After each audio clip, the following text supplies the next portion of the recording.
Best stocks to invest in 2023. Here are 10 stocks that could be excellent additions to your portfolio for the rest of 2023 and for years to come.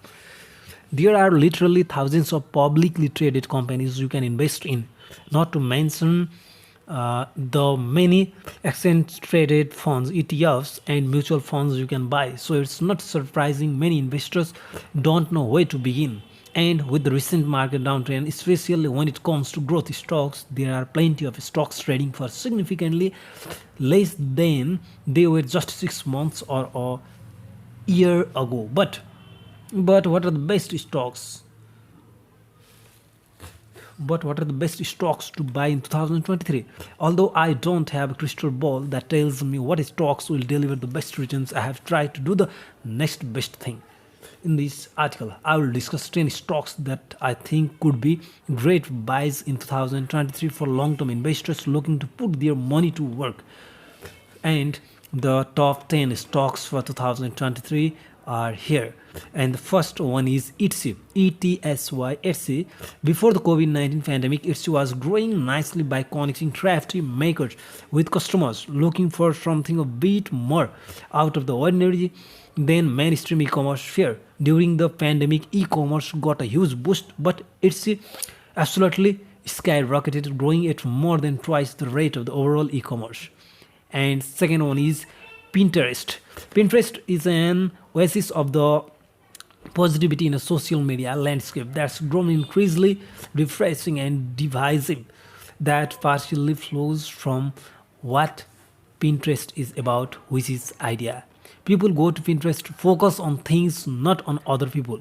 Whether it's building a dream deck, baking a kid's birthday cake, or updating your wardrobe.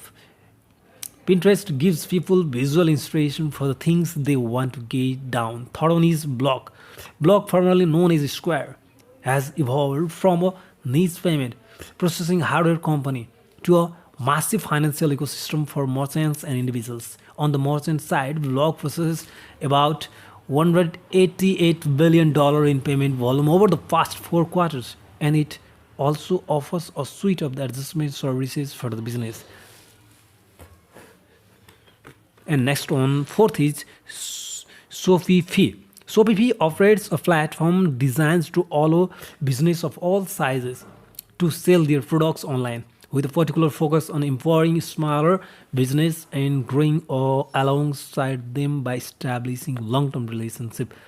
Sophie offers a subscription plan starting at $29 per month for businesses, and it also offers many adjacent services that help business operate smoothly, such as payment processing solutions and logistics. And fifth one is realty income.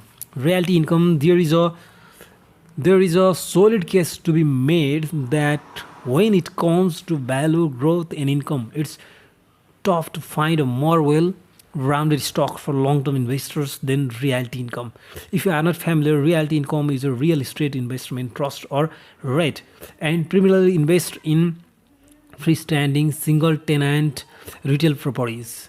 And sixth one is Mercado Libre. Mercado Libre, one of my favorite long-term stocks investment in the market. Mercado Libre is often referred to as of Amazon of Latin America, and for good reason. The company operates an e-commerce marketplace that has a dominant presence in some of the most populous nations in the region, including Brazil and Argentina. And seven one is Intuitive Surgical. Robot-assisted surgery beats the shaky hands of humans. That general thesis has not changed much from when I first noticed intuitive surgical stocks in 2005. The Da Vinci surgical system is the clear market leader, and the razors and the blades model helps it generate a recurring stream of revenue as its systems are used to perform procedures. And eighth one is Disney. The house of the mouse is all. The house of the mouse is the all-weather tires of a portfolio. The pandemic hurt its theme park and movie business, but helped the Disney Plus streaming service, which has grown into a a powerhouse years earlier than Disney expected. In fact, Disney Plus now has over 150 million subscribers less than 3 years after launching, while the company's initial 5 year goal called for 60 to 90 million. And ninth one is Berkshire Hathaway. While most of this list is made up of growth stocks, this is the relatively boring value peak of the bonds. Berkshire Hathaway owns a collection of about 60 subsidiary businesses, including household names such as Geico, Duracell, and Dairy Queen, just to name a few. And last one is 10 is Amazon. Amazon does not really need much of an elevator pitch for most people. The company has a dominant lead in the US e-commerce market with about $600 billion in gross merchandise sales last year, and its Amazon Web Service good platform is also a market leader. However, more growth potential exists than you might think. We are a long way from maximizing e-commerce adoption. It is still accounts for less than 15% of all US retail sales. The food industry is relatively young as well. Amazon also has a ton of potential in other areas such as healthcare, grocery stores, neighborhood markets, and more.